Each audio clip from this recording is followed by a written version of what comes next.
खबरदार तक पर दिखाए जाने वाले सुपरहिट फिल्मों की कहानियों की श्रृंखला की अगली कड़ी के रूप में मैं जिस फिल्म की कहानी को लेकर आप सबके समक्ष उपस्थित हुआ हूँ वह फिल्म है कालीचरण। 1976 ईस्वी में यह फिल्म जब पहले पर्दे पर आई थी तो इसने धूम मचा दी थी। इस फिल्म की मुख्य भूमिका में थे शत्रुघ्न सिन्हा और रीना राय की प्रसिद्ध जोड़ी, जबकि खलनायक की भूमिका में अजीत थे। इसके अलावा इस फिल्म में मदनपुरी, प्रेमनाथ और डैनी रंजप्पा ने भी सहायक अभिनेता के रूप में महत्वपूर्ण योगदान दिया था और यह फिल्म प्रसिद्ध निर्देशक सुभाष घई की पहली निर्देशन वाली फिल्म थी और पहली बार उन्होंने इस फिल्म में निर्देशक का काम किया था और यह फिल्म सुपर डुपर हिट साबित हुई थी, जिसके बाद सुभाष घई ने कभी पीछे मुड़कर नहीं देखा। यह फिल्म अपने डायलॉग के लिए भी जाना जाता है।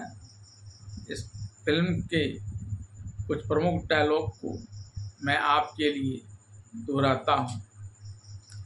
तुम्हें गलतफहमी हुई है प्रभाकर, मैं भला देशद्रोहियों के गिरोह के बारे में कैसे जानकारी रख सकता हूँ।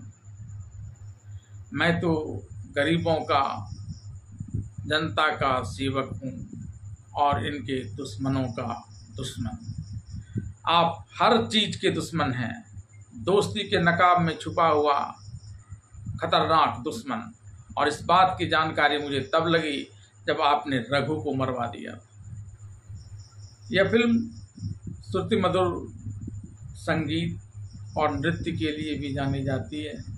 इस फिल्म के संगीत निर्देशक थे कल्याण जी आनंद जी और फिल्म में स्वर दिया था स्वर सम्राज्ञी लता मंगेशकर, आशा भोसले और किशोर कुमार ने। इस फिल्म के कुछ गाने को मैं आपके लिए गुनगुनाता हूँ।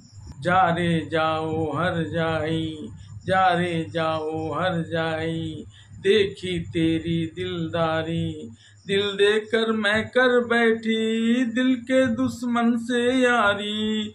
तुझको आँखों में भरकर, तुझको आँखों में भर गई, मैं मर गई मैं तुझ पे मर के, तुझको पूजा करके हारी मैं हारी। जा रे जाओ, जा रे जाओ हर जाई, देखी तेरी दिलदारी। ये पल चंचल खो न देना इसे कहीं ओ दीवाने, ये पल रोज रोज आते नहीं हैं दिल को लुभाने।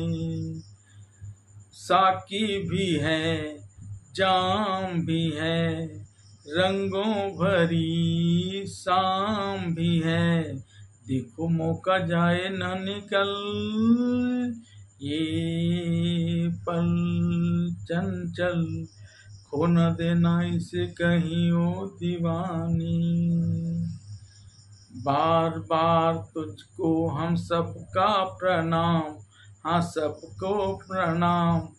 बार बार तुझको हम सबका प्रणाम, सबका प्रणाम। तुम कितने बड़े हो, कितने महान, हाँ कितने महान। ये लोग भला तुझे क्या जाने, इसे तुम जानो या हम जाने। बार बार तुमको हम सबका सलाम, सबका सलाम।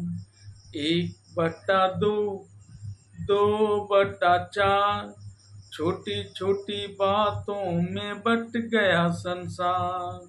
नहीं बटा है, नहीं बटेगा, मम्मी डैडी का प्यार, मम्मी डैडी का प्यार। 1/2, 2/4, छोटी छोटी बातों में बट गया संसार। तो आइए जानते हैं क्या है फिल्म कालीचरण की पूरी कहानी। फिल्म कालीचरण की शुरुआत अजीत द्वारा अभिनीत पात्र दीनदयाल, जो लायन के नाम से कालाबाजारी, नशा, स्मगलिंग समेत तमाम आपराधिक गतिविधियों को अंजाम देता है, कि फ़ोन की घंटी के लगातार घनघनाने से शुरू होती है। कुछ देर बाद जब इसका विश्वास पात्र भगवान इसे फ़ोन करता है तो यह अर्धनिद्रा की अवस्था में कहता है कि बोलो भगवान, क्या बात है। इस पर भगवान कहता है कि आपके द्वारा फ़ोन नहीं उठाने जाने पर व्यापारी मुझे फ़ोन करके परेशान कर रहे हैं। व्यापारियों का कहना है कि लायन के कहने पर उन लोगों ने बाज़ार से सारे गेहूं को खरीद लिया, लेकिन ऐसा कर अब वे फंसते हुए नज़र आते हैं। तब सेठ दीनदयाल कहता है कि उन बनियों से कहो कि वह चिंता नहीं करे, क्योंकि यह गेहूं अब गेहूं नहीं सोना होने वाला है, सोना, और इसलिए वह खुद भी आराम से सोए और मुझे भी सोने दे। इस पर उसकी प्रेमिका उसे इतनी रात आने वाले फ़ोन को लेकर सवाल करती है। तब वह कहता है कि कोई बात नहीं, यह व्यापार के सिलसिले में आया हुआ एक फ़ोन था, और ऐसा कहकर वह अपनी प्रेमिका के संग सो जाता है। दूसरे दिन सारे व्यापारी लायन के दफ्तर में आ जाते हैं और उसे अखबार में छपी सरकार के निर्णय से जुड़ी एक खबर दिखाते हैं। इस खबर के अनुसार सरकार महंगाई पर नियंत्रण करने के लिए 1 लाख टन गेहूं विदेश से आयात कर भारत के बाज़ार में उतारने वाली है। इस पर सारे व्यापारी लायन को दोषी ठहराने लगते हैं कि उसके कहने पर ही इन्होंने बाज़ार से सारे गेहूं की खरीदारी कर अपने गोदाम में भर लिया। अब सरकार के निर्णय के अनुसार विदेशों का सस्ता गेहूं जब बाज़ार में बिकने आ जाएगा तो इसके महंगे गेहूं को कौन खरीदेगा।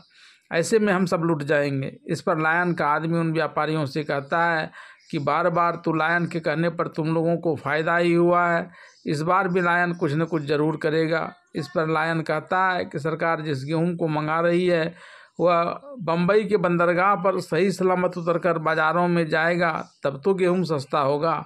इसके बाद वो अपने गुंडों की मदद से समुद्र में ही गेहूं को लेकर आ रहे गेहूं लदे जहाज को विस्फोट कर उड़ा देता है। दीनदयाल उर्फ लायन जैसे काले धंधेबाजों की काली करतूतों की वजह से जनता अन्न के दाने दाने के लिए तरसने लगी है। तब सरकार के मंत्री आईजी खन्ना, जिसकी भूमिका प्रेमनाथ ने निभाई है, उससे अपराध नियंत्रण न होने को लेकर सवाल करता है। इस पर आईजी खन्ना बताता है कि पुलिस जल्दी ही अपराधियों पर नकेल कसने में सफल हो जाएगी, क्योंकि उसने डीएसपी प्रभाकर, जिसकी भूमिका शत्रुघ्न सिन्हा ने निभाई है, उसे वापस यहाँ बुला लिया है। प्रभाकर ने पदस्थापना के दिन से ही जिम्मेदारी से अपना काम करना प्रारंभ कर दिया है। इस सिलसिले में पहले तो अपने कार्यालय के पुलिसकर्मियों को लापरवाही छोड़कर पुलिस की तरह तत्पर रहने की सलाह देता है। फिर कालाबाजारी करते पकड़े गए अपराधी रघु के पास आकर उसके आका का नाम जानना चाहता है। बार बार पिटाई होने के बाद भी रघु जब अपने आका, जिसका वह ट्रक चलाते हुए पकड़ा गया था, उसका नाम नहीं बताता है, तब प्रभाकर उससे उसकी असलियत उसकी बहन सपना, जिसकी भूमिका रीना राय ने निभाई है, उसे बता देने की बात करता है। सपना अपने भाई को बड़ा ही रसूखदार आदमी समझती है, इसलिए रघु डर जाता है और प्रभाकर का यह तिकड़म काम कर जाता है। लेकिन जब वह अपने आका का नाम लायन बताता है तब प्रभाकर भी एक बार चौंक जाता है और उससे सवाल करता है क्या उसे पता है कि वह इस शहर के कितने बड़े रसूखदार आदमी का नाम ले रहा है। तब रघु फिर से अपने आका का नाम लायन ही बताता है। वह प्रभाकर से कहता है कि सच निगलने में बड़ा कड़वा होता है, जल्दी अंदर जाता ही नहीं है। फिर वह कहता है कि अब उसकी जान बचने वाली नहीं है। हालांकि डीएसपी प्रभाकर उसे सुरक्षित रखने का वचन देता है और फिर वहां से अपने कक्ष में आकर आईजी खन्ना को फ़ोन लगाने लगता है।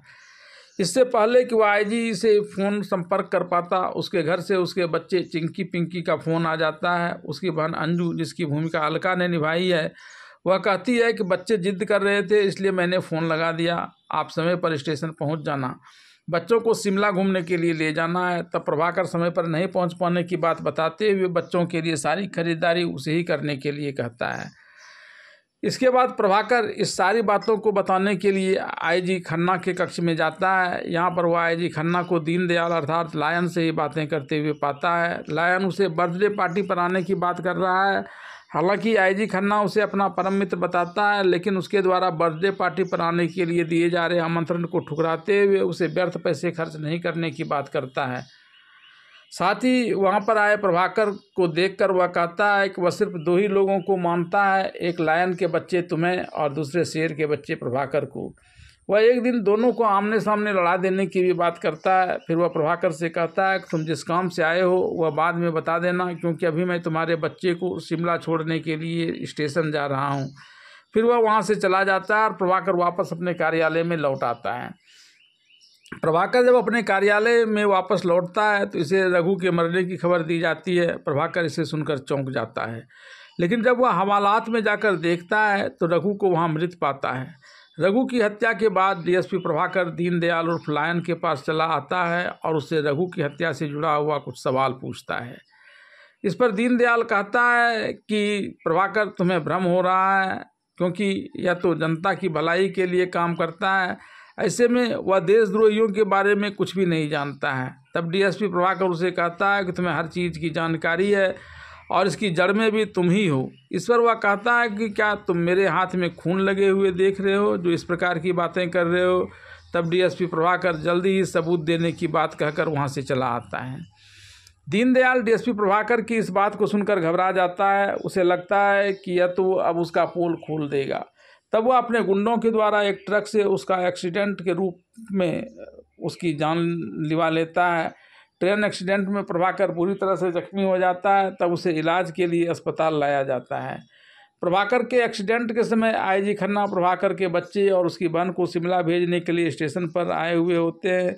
डीएसपी प्रभाकर के बच्चे अपने पिता के नहीं आने से थोड़े उदास हो जाते हैं और आईजी खन्ना से लौटते वक्त पिता को साथ लेकर रेलवे स्टेशन पर रिसीव करने आने की बात करते हैं। जब अस्पताल में डीएसपी प्रभाकर को लगता है कि वह नहीं बच पाएगा, तब वह एक कलम से एक कागज़ पर लायन लिख देता है।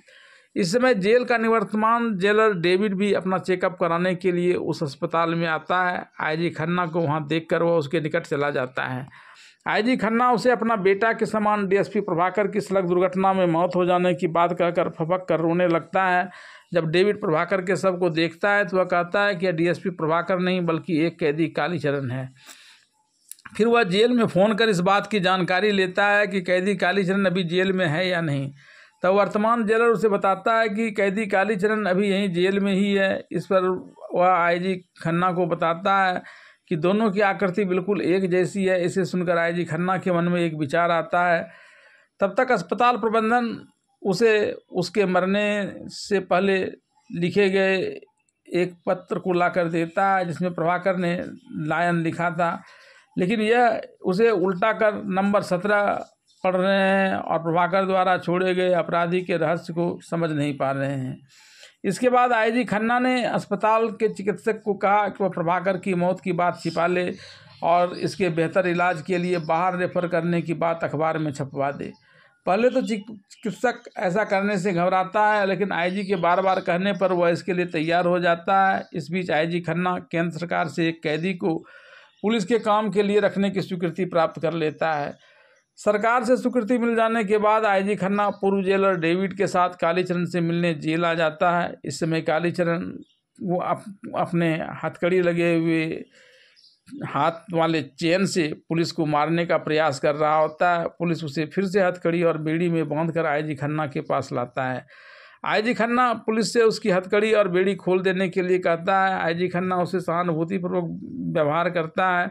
दूसरे दिन आईजी खन्ना उसे खुद अपने हाथ से एक गिलास दूध पीने देता है। इस पर वह उसे अपना बाप नहीं बनने का प्रयास करने की बात कहता है, लेकिन फिर यह सोचकर कि वह इसके साथ जाकर वहां से फरार हो जाएगा, वह आईजी खन्ना के साथ जाने के लिए तैयार हो जाता है।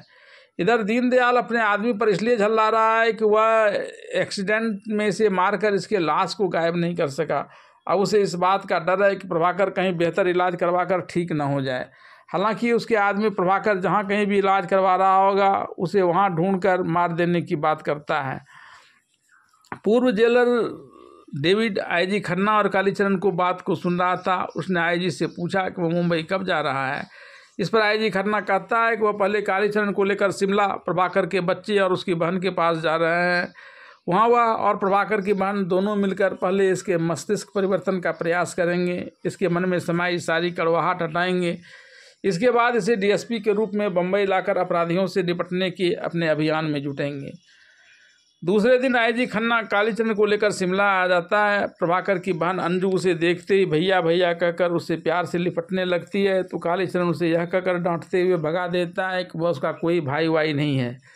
तब आईजी खन्ना गार्ड से कालीचरण को ऊपर के कमरे में ले जाने के लिए कहता है। आईजी खन्ना अंजू को डीएसपी प्रभाकर से जुड़ी सारी बातों की जानकारी दे देता है। इसे सुनकर अंजू रोने लगती है। आईजी खन्ना सहानुभूति प्रकट करते हुए उससे कहता है कि प्रभाकर ने अंतिम समय में एक अपराधी के बारे में लिखा था, इसलिए अपराधी कालीचरण को उसे बेनकाब कर सजा दिलवाने के उद्देश्य से लेकर मैं यहाँ आया हूँ।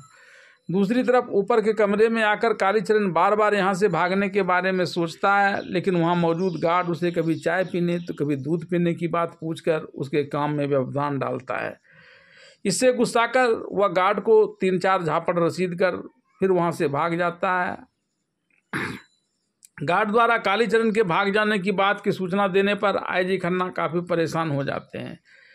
इधर कालीचरण वहाँ से भागकर शिमला में लड़कियों के एक दल के टूरिस्ट स्पॉट पर जाने वाली गाड़ी की छत पर जाकर लेट जाता है। उसे इसके काम की जानकारी किसी की नहीं है।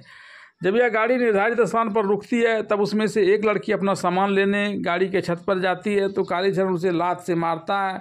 तब वह डर कर सभी सहेलियों से इस बात की चर्चा करती है। इस पर सपना, जो रघु की बहन है, वह भी ऊपर जाकर मामला देखने की बात करती है।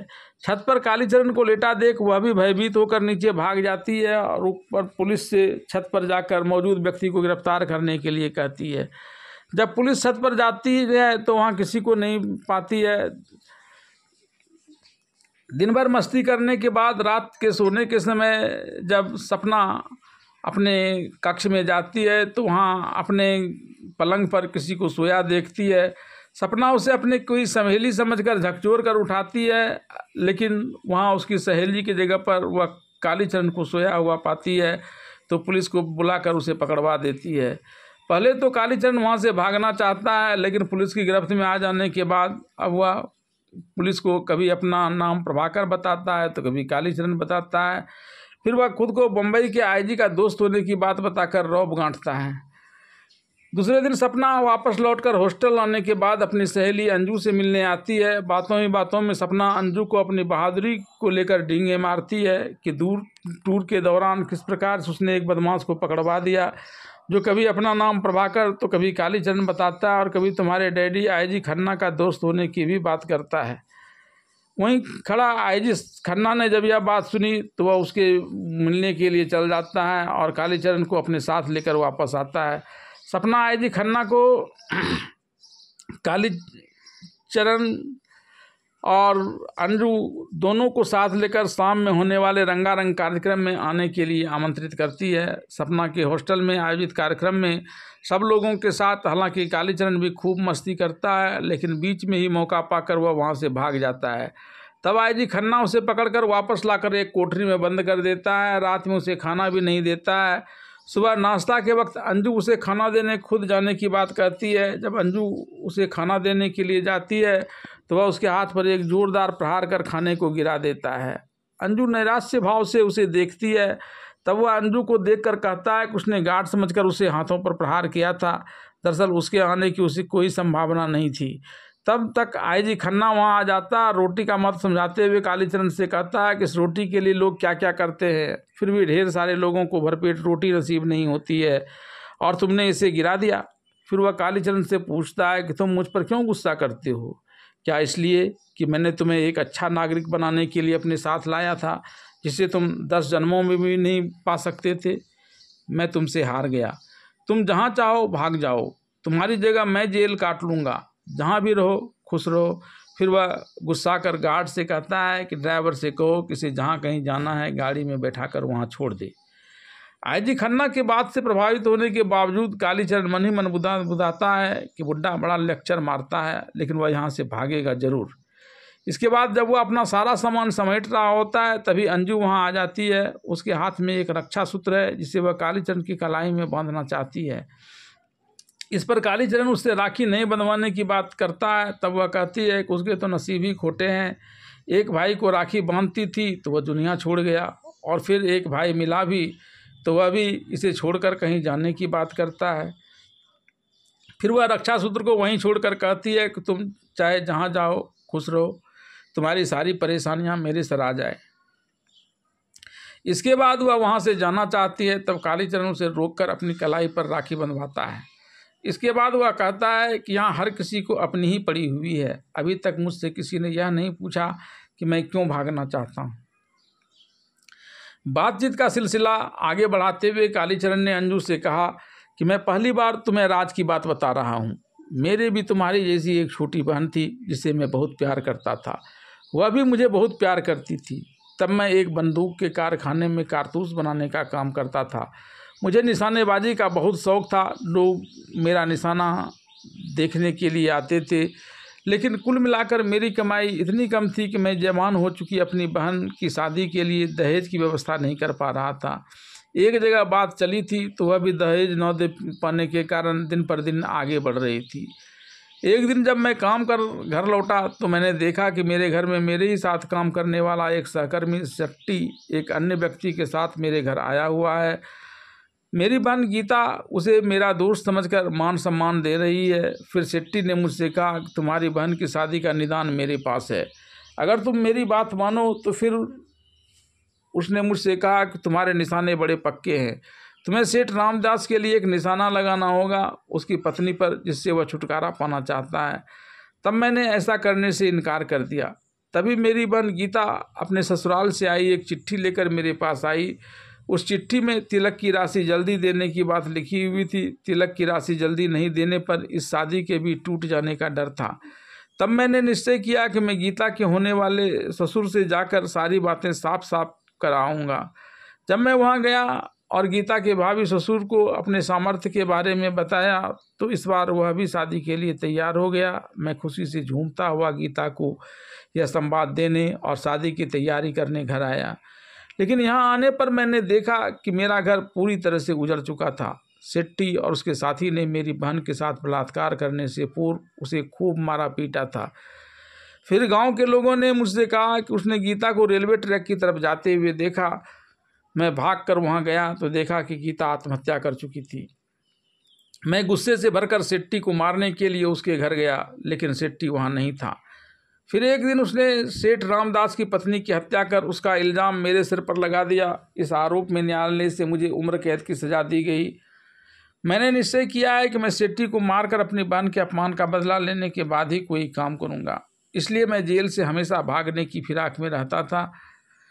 इस पर अंजू उससे कहती है कि इससे तुम्हें कुछ हासिल नहीं होगा। मेरा भाई प्रभाकर भी तो ऐसे ही अपराधियों के षड्यंत्र के कारण मारा गया, लेकिन अगर तुम कानूनी तरीके से उसे सजा दिलवाओगे तो समाज पर इसका बड़ा असर पड़ेगा। इसके बाद कालूचरण अंजू की बात मानकर डीएसपी प्रभाकर के रूप में काम करने के लिए तैयार हो जाता है। इसके बाद अंजू उसे आईजी खन्ना, जिसे वह डैडी कहती है, उसके पास लाती है तो आईजी खन्ना भी खुशी से झूम उठता है। सपना अंजू को अपने पास बुलाती है। इस पर अंजू अपनी व्यस्तता की बात करती है। तब सपना कहती है कि तुम्हारे डैडी आए हैं इसलिए तुम मुझ पर ध्यान नहीं दे रही हो। फिर वह खुद ही वहां जाकर अंजू के डैडी और कालीचरण को देखती है और वहां से चली जाती है। कालीचरण अब प्रभाकर बनने के लिए मानसिक तौर पर तैयार हो चुका है। वह आईजी खन्ना से कहता है कि एक तो वह बहुत साधारण आदमी है, दूसरी न तो उसकी पढ़ाई लिखाई डीएसपी स्तर की है और न ही वह डीएसपी प्रभाकर के बारे में कुछ जानता ही है। इस पर आईजी खन्ना उसे हर प्रकार की बात बताने और बाकायदा ट्रेनिंग दिए जाने की बात करता है। प्रभाकर के बारे में बताते हुए आईजी खन्ना ने कालीचरण से कहा कि वह देश का एक जाबाज पुलिस अधिकारी था, जिसे देशद्रोहियों ने एक एक्सीडेंट के द्वारा शहीद कर दिया। मरने से कुछ देर पूर्व भी उसने देशद्रोहियों के ही पोल खोलने का प्रयास किया। देशद्रोहियों को सबक सिखाने की उसकी अंतिम इच्छा को देखते हुए ही मरणोपरांत उसे सलामी न देकर मैंने उसके प्रतिरूप के तौर पर उसके अधूरे काम को पूरा करने के लिए तुम्हारा चुनाव किया। इसके बाद वह कालीचरण को प्रभाकर के बच्चों के द्वारा भेजे गए उस पत्र को पढ़कर सुनाता है। इस पत्र में यह कहा गया है कि अगर 14 नवंबर को होने वाले पेरेंट्स डे में उसके पिता को लेकर मैं शिमला नहीं गया तो बच्चे मुझसे नाराज़ हो जाएंगे। फिर वह कालीचरण से पूछता है, अब तुम ही बताओ कि मैं उस दिन बच्चों को क्या जवाब दूंगा। इसके बाद कि प्रभाकर बना कालीचरण अपना काम शुरू करे।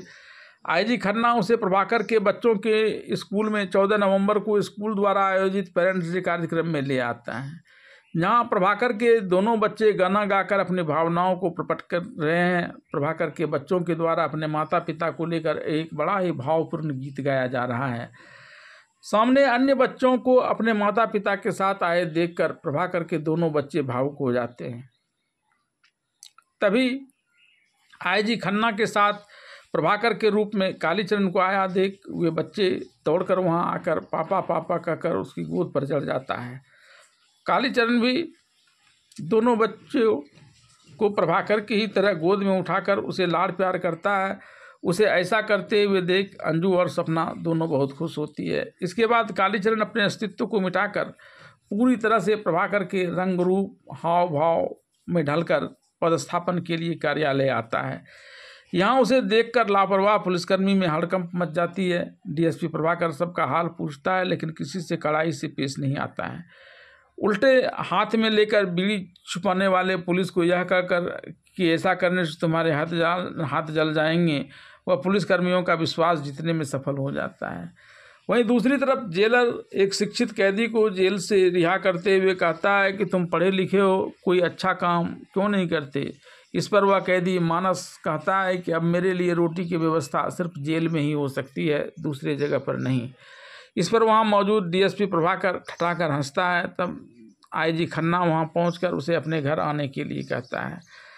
जब डीएसपी प्रभाकर आईजी खन्ना के घर पहुंचता है तब वह दीनदयाल उर्फ लायन के साथ शतरंज खेल रहा होता है। आईजी खन्ना के वजीर को सह देते हुए दीनदयाल कहता है कि वह तो उसके रास्ते में जो भी रुकावट आता है सबको मार देता है। फिर वह उसे अपने वजीर बचाने के लिए कहता है।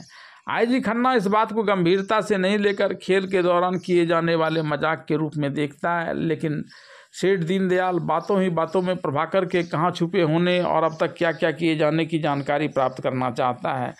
तब प्रभाकर बना कालीचरण आईजी खन्ना के वजीर के बचाव में एक चाल चल देता है और दीनदयाल से अपने वजीर को बचाने की बात करता है।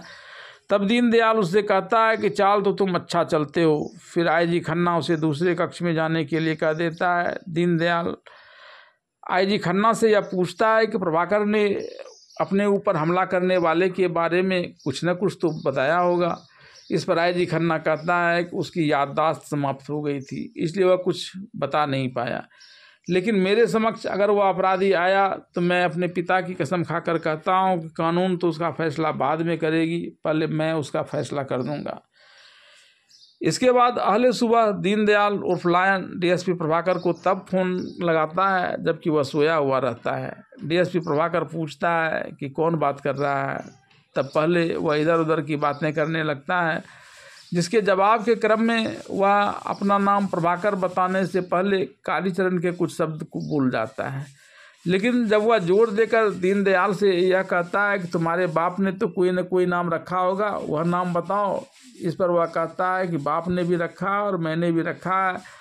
इस पर प्रभाकर उसे अपना ही रखा नाम बता देने के लिए कहता है। तब वह अपना नाम मौत बताता है। इस पर प्रभाकर कहता है कि जरा अपना पता भी बता दो तो मैं तुम्हारे घर पर ही आकर तुम्हें तुम्हारी औकात बताता हूँ।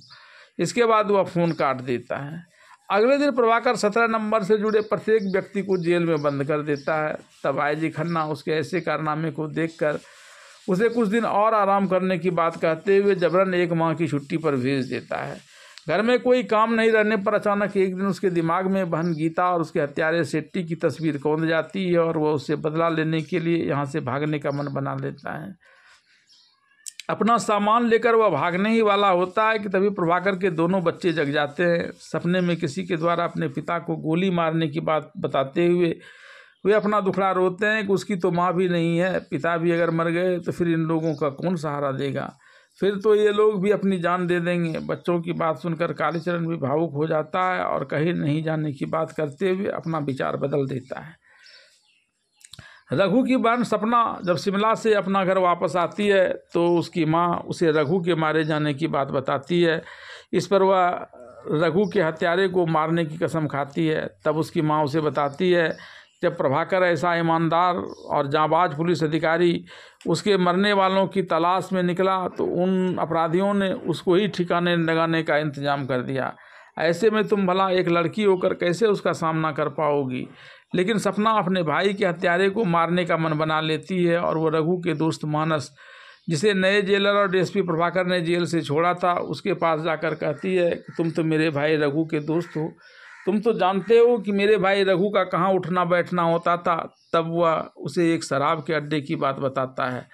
सपना पूरी तैयारी के साथ इस अड्डे पर जाती है और खुद को गोवा से आया हुआ एक अपराधी बताती है। वह कहती है कि रघु के आका के पास उसके 40,000 रुपये बाकी हैं, लेकिन वह खुद रघु के आका को नहीं पहचानती है। ऐसे में अगर वह इसका साथ देगा तो वह 50-50 पर सौदा करने के लिए तैयार है। दीनदयाल उर्फ लायन के लिए काम करने वाला या शराब का ठेकेदार सपना के साथ काम करने के लिए राजी हो जाता है, लेकिन फिर यह सपना को अंदर ले जाकर उसके साथ बलात्कार करने का प्रयास करता है। इस पर सपना एक चाकू निकालकर उसे धमकाते हुए कहती है कि पहले अपना काम हो जाना चाहिए, बाद की बातें बाद में देखी जाएगी। तभी वहाँ मौजूद दूसरा अपराधी उसके हाथ से चाकू छीन लेता है। तब सपना लाचार होकर इधर उधर भागने लगती है। अपराधी भेड़िए की तरह उस पर टूट पड़ते हैं।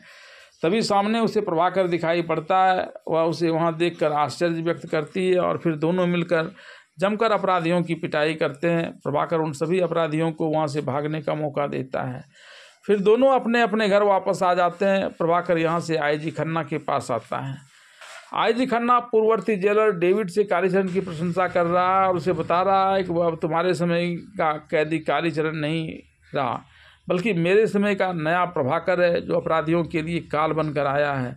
फिर वह उसके कारनामे की प्रशंसा करते हुए कहता है कि अब तुम फिर से अपनी नौकरी ज्वाइन कर सकते हो। इसके बाद जब प्रभाकर वहाँ से निकलकर अपना घर जा रहा होता है, तभी सपना उससे मिलती है और कहती है कि उसने उसके बारे में सारी बातें सुन ली है, वो वास्तव में महान है। उसकी प्रशंसा करते हुए सपना उससे प्यार करने की बात स्वीकार करती है। प्रभाकर और सपना के हाथों पिटा हुआ अपराधी अब इन दोनों से अपना बदला लेना चाहता है। उसमें से एक अपराधी बताता है कि अगले दिन प्रभाकर आईजी की बेटी और सपना के साथ एक चैरिटी कार्यक्रम में भाग लेने के लिए साका के इलाका जंगू बस्ती में जा रहा है। वह इस पर पहला अपराधी कहता है कि अब उसे मुख्य जगह पर मारना संभव नहीं है, इसलिए उसके लिए सुनसान जगह की तलाश करनी होगी। लेकिन जब वह साका के यहाँ जा रहा है, जो अवतार का भाई है, तो साका उसे छोड़ेगा नहीं। प्रभाकर जब अंजू और सपना के साथ जंगू बस्ती में जाता है तो वहाँ गरीबों को साका के राशन की दुकान पर लंबा लंबा लाइन लगाए खड़ा देखता है। साका का आदमी एक दो लोगों को राशन का सामान देने के बाद राशन खत्म होने का बोर्ड लगा देता है और साका का एक दूसरा आदमी लोगों से कहता है कि जिसे कि राशन तेल या राशन की ज़रूरत है, वह पीछे के दरवाजे से महंगे दामों पर इसे ले ले। जब कुछ लोग गरीबी की वजह से महंगे सामान नहीं खरीद पाने की बात करता है, तब साका का आदमी उसे कहीं जाकर मर जाने के लिए कहता है और सबको वहाँ से धमका कर भगाने लगता है।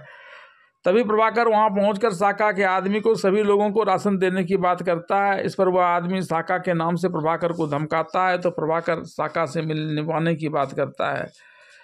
साका वहीं पर कुछ अन्य अपराधियों के साथ बैठा है। जब प्रभाकर उसे सभी लोगों को राशन देने का न देने का आरोप लगाकर जमाखोरी और कालाबाजारी का धंधा करने के आरोप में पिस्तौल निकालकर गिरफ्तार करने की बात करता है, तब साका तंज कसते हुए कहता है कि उसने तो सुना था कि प्रभाकर बहुत बहादुर है, लेकिन तुमको देख कर यह लगता है कि तुम सिर्फ पिस्तौल वाले खिलौने के बल पर ही अपना ताकत दिखाते हो। इस पर वह पिस्तौल फेंक देता है। तब साका प्रभाकर को एक त्रिशूल देते हुए कहता है कि वह काली माँ का भक्त है, इसलिए वह इस त्रिशूल से ही लड़ेगा। अगर उसे त्रिशूल चलाना नहीं आता है तो अपने प्राणों की भीख मांगकर यहाँ से चला जाए। इस पर प्रभाकर कहता है कि वह भी काली का चरण है और इसलिए वह उसके दिए त्रिशूल से ही उसके साथ लड़ेगा। साथ ही साका के एक पैर से लंगड़े होने के कारण वह भी अपना एक पैर बांधकर साका से लड़ता है। जब वह साका को परास्त कर देता है और साका प्रभाकर के समक्ष नतमस्तक होकर उसका दोस्त बनना स्वीकार कर लेता है, तभी सीठ दीनदयाल का दाहिना हाथ और साका का भाई भगवान वहाँ आ जाता है। वह साका को धिक्कार कर प्रभाकर को मनोहार कर अपने इस मामले को शांत करा देता है। भगवान के वहाँ से वापस जाने के बाद भगवान सेठ दीनदयाल के पास आता है। सेठ दीनदयाल उस समय अपने पालतू कुत्ते के साथ खेल रहा है। अवतार इन कुत्तों के बारे में जानना चाहता है। इस पर सेठ दीनदयाल उर्फ लायन कहता है कि पुराने कुत्तों पर अब उसका भरोसा नहीं रहा और वह खुद ही प्रभाकर के मामले को अपने ढंग से निपटाएगा। इस बार अवतार साका के इस व्यवहार को लेकर ग्लानि प्रकट करता है, लेकिन सेठ दीनदयाल और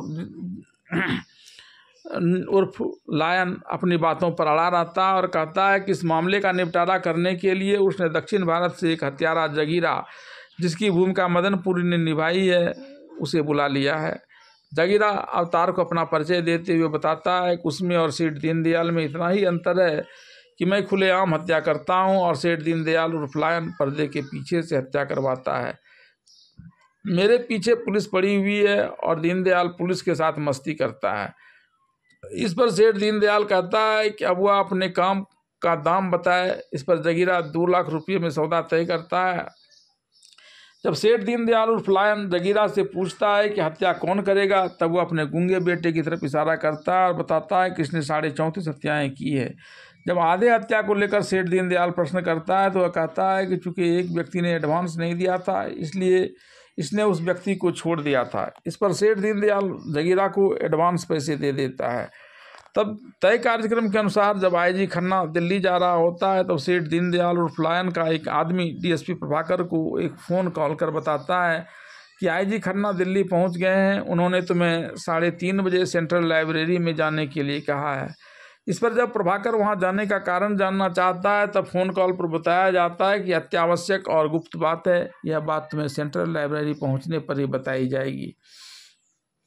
इस बीच आईजी खन्ना का प्लान कैंसिल हो जाता है और लौटकर वह अपने प्रभाकर और सेठ दीनदयाल उर्फ लायन के आदमी के बीच टेलीफोन पर हो रही बातचीत को सुन लेता है और प्रभाकर से मिलने चला आता है।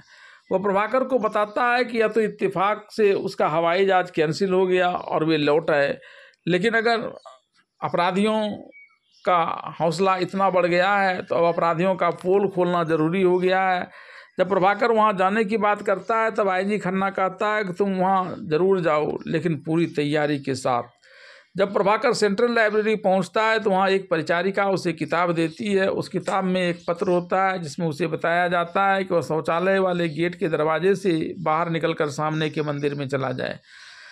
जब वह सामने के मंदिर में जाता है तो पुजारी उसे प्रसाद देता है और उसमें भी एक चिट्ठी मिलती है। उसे कहा जाता है कि वह समुद्र के किनारे रेत की बनाई हुई मूर्ति के पास चला जाए। जब प्रभाकर वहां जाता है तो वहां भी उसे एक चिट्ठी मिलती है। इसमें बताया जाता है कि उसके पास एक ट्रांसमीटर और एक पिस्तौल है, वह पहले वह इसे हटा दे और तब सामने वाले खंडहर में चला जाए।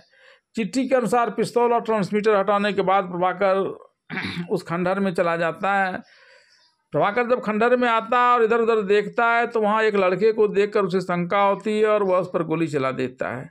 तब तक वह लड़का आत्मसमर्पण की मुद्रा में आकर अपना हाथ खड़ा कर धीरे धीरे उसकी तरफ बढ़ता है। जैसे ही वह निकट आता है वैसे ही वह तेजी से अपने पीछे छुपाए हुए छुरा निकालकर प्रभाकर के ऊपर चला देता है।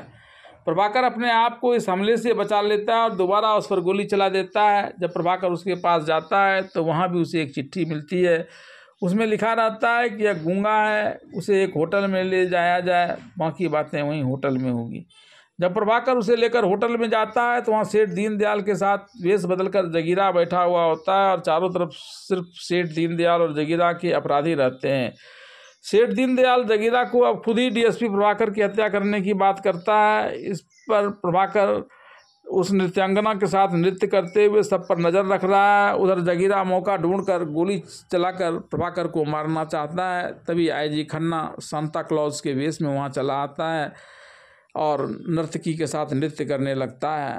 हालांकि इस बीच वह अपना वेश सेठ दीनदयाल को दिखा देता है। इधर जगीरा जैसे ही पिस्टल से प्रभाकर पर गोली चलाना चाहता है, सांता क्लॉज बना आईजी खन्ना जगीरा पर गोली चला देता है और उसके चेहरे पर गौर करता है तो पाता है कि यह तो जगीरा है जिसकी पुलिस को बहुत दिनों से तलाश थी। हालांकि इस बीच आईजी खन्ना सेठ दीनदयाल को अपने वेश बदले होने की सूचना दे देता है, जिस कारण दीनदयाल वहाँ से निकल जाता है। इस घटना के बाद प्रभाकर अपना घर आता है तो सपना उसे यह कहते हुए अपनी बाहों में जकड़ लेती है कि तुम्हें कुछ हो जाता तो फिर मेरा क्या होता, मैं तो मर ही जाती। तभी बच्चे और अंजू भी वहाँ आ जाते हैं और सब मिलकर हंसी सी टोली कर रहे होते हैं। तभी आईजी खन्ना वहाँ आकर प्रभाकर से कहता है कि नए साल के अवसर पर सेठ दीनदयाल ने एक होटल खोला है जिसका नाम लायन होटल है, तुम उसके उद्घाटन में सभी को लेकर साथ चले जाना। डीएसपी प्रभाकर सभी को लेकर लायन होटल के उद्घाटन समारोह में जाता है तो वहाँ सेठ दीनदयाल इन सब का स्वागत करता है। साथ ही वह डीएसपी प्रभाकर से बातें करता है। एक बात तो यह कि दोस्ती दुश्मनी से हमेशा बेहतर होती है। तब डीएसपी प्रभाकर कहता है अगर दोस्ती में कोई पेंच ना हो तब। फिर वह दूसरी बात करने के लिए कहता है, तब दीनदयाल उसे अपने घर पर आमंत्रित करते हुए कहता है कि दूसरी बात वहीं बताई जाएगी। इसके बाद वह चला जाता है और प्रभाकर सपना, अंजू और बच्चों के साथ होटल का आनंद उठाता है। होटल में सबके साथ आनंद उठा रहे प्रभाकर की नज़र जब घूमते हुए होटल के नाम लायन पर पड़ती है और वो घूमने के क्रम में कभी लायन और कभी नंबर 17 प्रतीत होता है, तब प्रभाकर दौड़कर आईजी खन्ना के पास आकर यह बताता है कि नंबर 17 और लायन एक ही व्यक्ति है। आईजी खन्ना उसके इस बात को नहीं मानते हैं और वहाँ कई बड़े लोगों के आने और लायन के खुद का मित्र बताकर वह प्रभाकर को इस बात को कहीं उजागर नहीं करने के लिए कहता है। प्रभाकर इस बात को सपना से साझा करते हुए कहता है कि ऐसे में सेठ दीनदयाल का कोई कुछ नहीं बिगाड़ पाएगा। तब सपना कहती है कि उसके पास एक आइडिया है, उसके घर में ही जाकर उसके सारे भेद को खोलते हुए उसे मार दिया जाए। इसके बाद प्रभाकर सेठ दीनदयाल के सारे ट्रकों को बेरोक टोक छोड़ देता है। हालांकि एक इंस्पेक्टर उसे ऐसा करते हुए देख लेता है। फिर आईजी खन्ना को यह बात बताता है कि इन दिनों प्रभाकर के क्रियाकलाप पूरी तरह से बदले हुए हैं। वह इस समय अवैध ट्रकों को बेरोक टोक जाने दे रहा है और पैसे घूस ले रहा है। आईजी खन्ना इस बात को सुनकर परेशान हो जाता है, लेकिन उसे इंस्पेक्टर की बातों पर भी पूरा भरोसा है। वह इसकी तहकीकात करना चाहता है। वहीं कालीचरण के रूप में प्रभाकर पूरी तरह से सेठ दीनदयाल से मिलकर एक बस्ती में जाकर ढेर सारे कपड़े और अन्न उपहार बांटने की बात करते हुए कहता है कि यह सब चीज़ें सेठ दीनदयाल की तरफ से शाम में एक कार्यक्रम में बांटे जाएंगी, जिसमें सेठ दीनदयाल जी भी उपस्थित रहेंगी।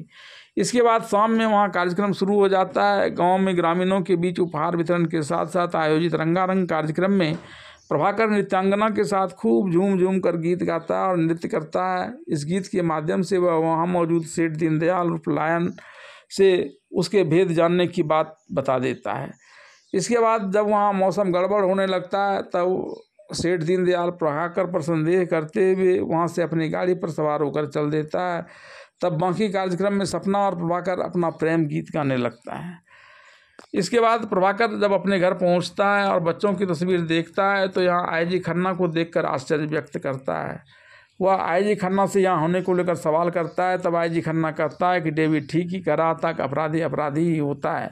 आखिर आज तुमने अपनी असलियत दिखाई दी। एक प्रभाकर था जो अपने कार्यक्रम के लिए कर्तव्य निष्ठा के लिए जाना जाता था, और एक तुम हो जो पैसा कमाने के लिए अपराधियों के साथ मिल गए हो। तुमने मेरे साथ विश्वासघात किया है। इस पर प्रभाकर बना कालीचरण कहता है कि उसके काम के बदले उसे मिलता ही क्या है, सिर्फ 2 रोटी के लायक पैसे। इस पैसे से तो वह अपने बाल बच्चों का भी पालन पोषण नहीं कर सकता है। तब अलमारी में रखी अवैध कमाई को प्रभाकर बने कालीचरण के ऊपर फेंकते हुए आईजी खन्ना कहता है कि बच्चों के लालन पालन के लिए तो मैं काफ़ी हूँ, लेकिन तुम्हारे ऊपर मैंने विश्वास किया और तुमने विश्वासघात कर मुझे जो मौत दी है उसका मूल्य तुम्हें चुकाना पड़ेगा, और इसके लिए मैं तुम्हें गिरफ्तार करता हूँ। मौका पाकर प्रभाकर बना कालीचरण आईजी खन्ना के हाथ पर प्रहार कर देता है, जिससे उसका रिवॉल्वर गिर जाता है और प्रभाकर बना कालीचरण वहाँ से फरार हो जाता है। आईजी खन्ना एक इंस्पेक्टर को प्रभाकर के इस प्रकार से फरार हो जाने की घटना की जानकारी देता है और उसे पकड़ने के लिए कहता है। मोटरसाइकिल पर भाग रहे डीएसपी प्रभाकर बने कालीचरण को पकड़ने के लिए पुलिस गाड़ियों से उसका पीछा कर रही है। कई बार आमने सामने आने की स्थिति में डीएसपी प्रभाकर बना कालीचरण मोटरसाइकिल की ऊंची छलांग लगाते हुए पुलिस की गिरफ्त में आए बिना सीधा सेठ दीनदयाल के घर पहुंच जाता है। यहाँ सेठ दीनदयाल अवतार, जैक और अन्य अपराधियों के साथ होता है। वह सेठ दीनदयाल से अपने बच्चों को छोड़ने के लिए कहता है। इस पर सेठ दीनदयाल, जो अभी भी उसे डीएसपी प्रभाकर के रूप में ही जानता है, उसके अपहृत बच्चों को छोड़ने के बदले में उसे एक काम सौंपता है। वह काम है कि मुंबई से गुजरात के लिए सरकारी गोदाम से बहुत सारा गेहूँ और अन्य खाद्यान्न को भेजा जाना है। इससे पहले कि वह सामान इस गोदाम से बाहर जाए, इस गोदाम को विस्फोट कर उड़ा देना है। इस गोदाम की सुरक्षा व्यवस्था काफ़ी कड़ी है। डीएसपी प्रभाकर इसके आदमी को लेकर वहां जा सकता है। इसके आदमी वहां बारूदी सुरंग बिछाकर पूरे गोदाम को उड़ा देगा। जब वह प्रभाकर को थोड़ा हिचकते हुए देखता है तो नंबर 3 का कर पुकारता है। तब सेट्टी वहां सामने आता है। सेट्टी को देखते ही प्रभाकर बना कालीचरण का खून खौल उठता है और उसे मारने के लिए दौड़ता है। तब सेट्टी भी कालीचरण से भिड़ जाता है। सेठ दीनदयाल और फलायन का आदमी दोनों की लड़ाई को छुड़ा देता है। सेट्टी बताता है कि यह डीएसपी प्रभाकर नहीं बल्कि कालीचरण है। जो एक साधारण इंसान है या पहले उसके साथ ही एक बारूद के कारखाने में काम करता था।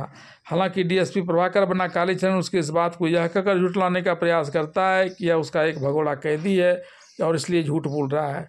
तब सेठ दीनदयाल उसे अंग्रेजी में कुछ पूछता है, जिसका जवाब डीएसपी बनने कालीचरण नहीं दे पाता है। तब सेठ दीनदयाल डीएसपी प्रभाकर के बच्चे को वहां लाकर सेट्टी को उसे मारकर चमड़ा उधेड़ देने के लिए कहता है।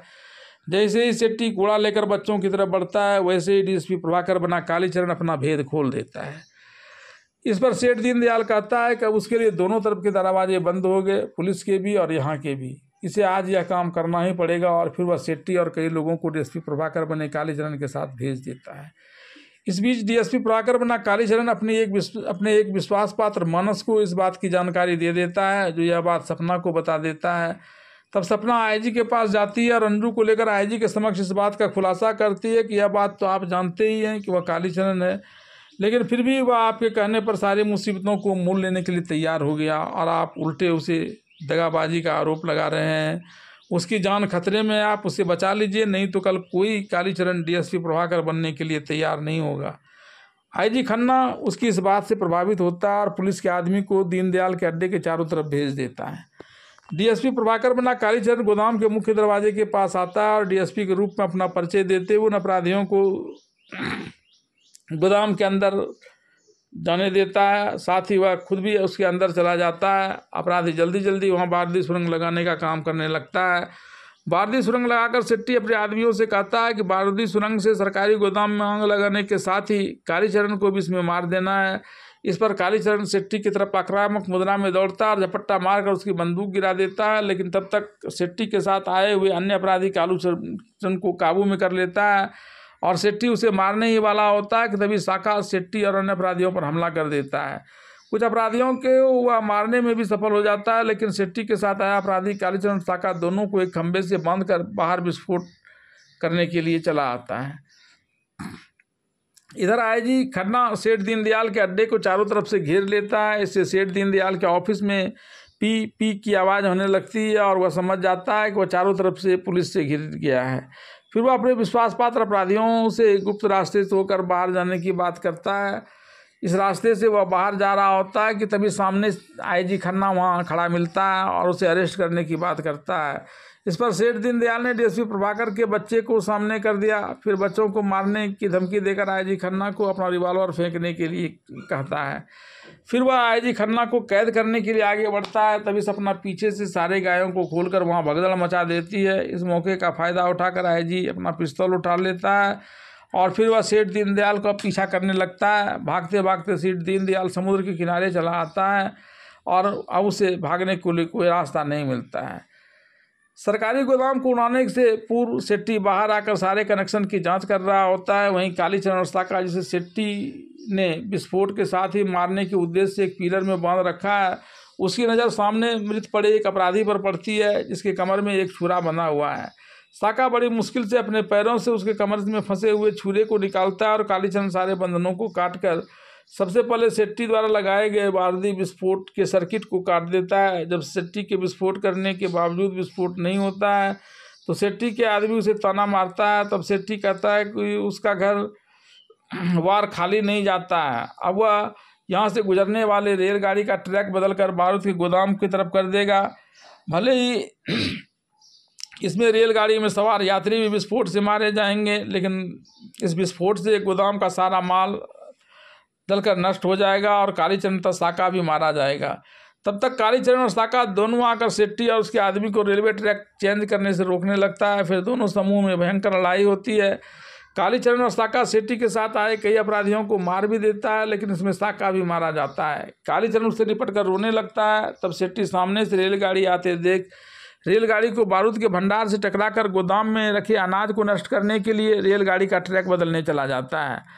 यह देख कालीचरण दौड़कर सेट्टी के हाथों से ट्रैक चेंज करने वाले लीवर को छीनकर उसे पूर्ववत करता है, जिससे रेलगाड़ी अपने सही रास्ते पर चली जाती है और गाड़ी के यात्रियों समेत गोदाम का अनाज भी सुरक्षित बच जाता है।